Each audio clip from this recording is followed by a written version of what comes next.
Hi, I'm Evan Aidman. People ask me how I came up with the idea for goggles in vision injury cases.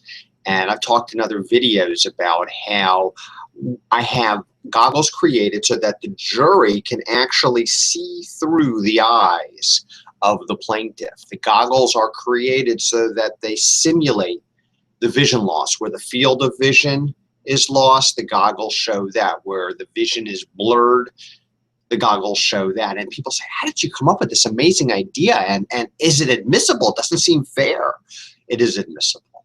It's fair evidence. It's prejudicial to the defendant, right? But that's what you want to do. You want evidence that's prejudicial to the defendant, as long as it's not unfairly prejudicial, and the goggles are not unfairly prejudicial.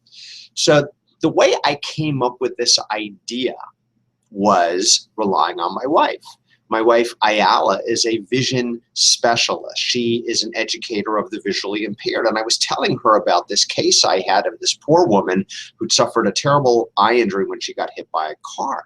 And she said, Ev, I can make these goggles for you which will show the loss of visual acuity that this woman has suffered, and then you'll be able to see what she can see. And my thought was, whoa, not only will I be able to see it, but the jury will be able to see it, and the judge will be able to see it, and the insurance adjuster will be able to see it, and of course the defense attorney will be able to see it. And I said, oh my gosh, this is fantastic. But the problem is, if my wife did this work for me, she would be subject to terrible cross-examination. Aren't you the wife of the lawyer for this lady? And that would be unfortunate indeed. So I had her refer me to someone who then made the goggles and also did the functional vision assessment, which I've talked about in other videos. And that's really where the whole idea for my specializing in working with the eye injuries came from. So now you know the whole story. If you'd like to talk about it, you can reach me at 610-642-7676.